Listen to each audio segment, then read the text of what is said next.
I want to start with a question for each of the 5 witnesses. In your judgment, are voter ID laws racist? Professor Tolson. Thank you for that question. So it depends. One thing we have to stop doing is treating all voter ID laws as the same. Okay, so your answer, I want to move quickly, so it depends is your answer? Yes, that's my answer. Okay, so what voter ID laws are racist? Apologies, Mr. Cruz, your state of Texas, perhaps? Okay, so you think the entire state of Texas is racist. What about requiring an ID to vote is racist? So I think, sir, that's pretty reductive. I'm not saying the entire state of Texas is racist. You just said my state of Texas, so you tell me, what about the Texas voter ID laws is racist? So the fact that the voter ID law was put into place to diminish the political power of Latinos with racist intent and had been found to have You're racist asserting intent, that. What's your evidence for that? The federal district court that first resolved the constitutionality of Texas's voter ID law. Okay, so your view is voter ID laws are racist. How about you, Mr. Yang? I agree with Professor Tolson. Voter ID laws can be racist. Okay, that's on the 2. context. Mr. Science? There are some voter ID laws that are racially discriminatory in intent. How about in practice? In intent, fine, you say there's some racist with a malevolent intent lurking in the back of their mind. But let's just talk about it as a practical matter. When I go to vote, they ask me for my ID. I pull out my ID, I show it to them, I vote. Is that racist? If the law that requires you to do that was motivated by racially discriminatory intent what about the under effect? our Set Constitution. aside intent. Set aside intent. I'm asking about the effect. Yes, in effect, I think that there are discriminatory effects from a number of voter ID laws. Okay, thank you, Ms. Reardon. I'm going to give the witness a chance to answer the question. Go ahead, Mr. Sine. Yes, in effects, I think many voter ID laws are discriminatory. And in design, they are designed to have that effect. Okay, Ms. Reardon. No, sir. Mr. Van Spakovsky. No, particularly because every single state that has passed an ID law has put in a provision to provide a free ID to anyone who doesn't have one. The turnout numbers show it has no effect, and I would remind everyone that the current version of the Texas voter ID law for in-person voting, the Obama administration agreed in court, in a court filing, that they were satisfied with it and that it was not discriminatory. You know, I have to say this range of question actually shows the wildly partisan nature of the Democrats' proposal. The record should reflect all 3 of the Democratic witnesses invited by the chairman maintained to this committee that voter ID laws can be, in many instances, in most instances, I think of the various ways they formulated, are racist. So let me tell you who disagrees with that. 35 states across the country disagree with that because 35 states have voter ID laws in effect. But not just 35 states. 81% of voters in America disagree with the radical views proposed by the Democrats and the Democratic witnesses. Not just 81% of Americans. 77% of black voters in America support voter ID laws. 78% of Hispanic voters in America support voter ID laws. Maldev should think about that. 81% of low-income Americans support voter ID laws. And yet, what this bill is about is putting radicals in charge of saying, if you require an ID to vote, that is racist and must be struck down.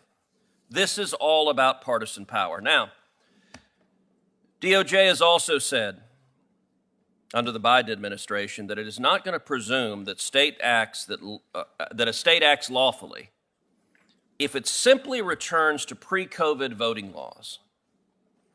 Ms. Reardon, Mr. Van Spakovsky, what does that tell you if they say after a pandemic, if you go back to the laws that existed before, DOJ is not going to assume that that's okay? What does that tell you about the partisan nature of DOJ?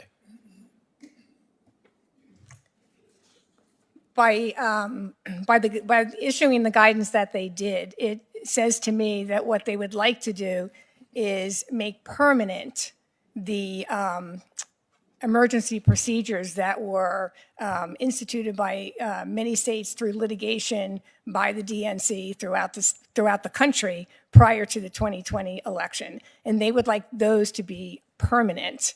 And so rather than understand that they are temporary, they are going to go after states that designed to go back to their original election procedures. Well, and I think they also think Democrats did well under those emergency procedures, and so keeping those emergency procedures in place will predictably benefit Democrats. You know, I would note In addition to disagreeing with the vast majority of the American people, the Democratic witnesses and the Democrats here also disagree with the United States Supreme Court. When I was the Solicitor General of Texas, I represented a coalition of states defending Indiana's voter ID law.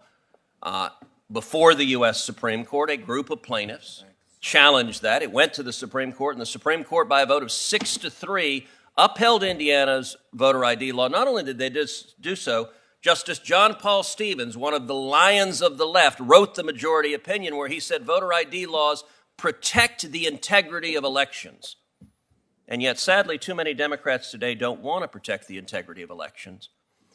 And I've got to say there is a view, particularly from Northeastern Democrats, that they look down on the rest of the country as a bunch of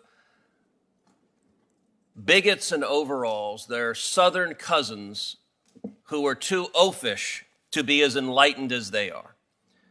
And I have to say there's an incredible hypocrisy in that states like Georgia and Mississippi have a higher black voter registration rate than states like Connecticut, the chairman's home state.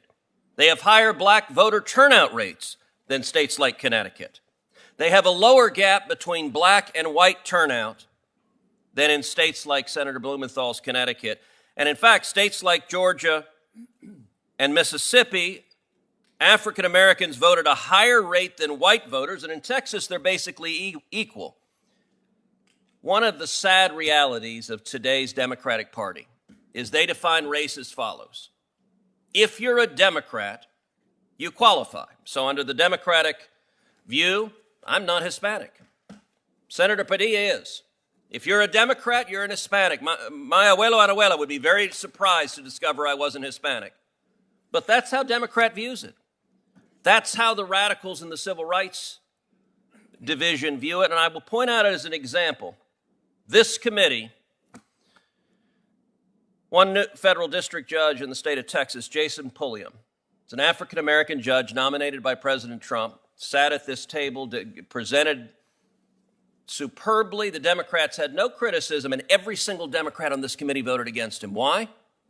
Because they perceived him as a black Republican. He didn't qualify as a black man. And I actually asked, as the Democrats were voting against Judge Pulliam, do you have one basis to vote against him? Anything you disagree with? None of them had any single answer at all.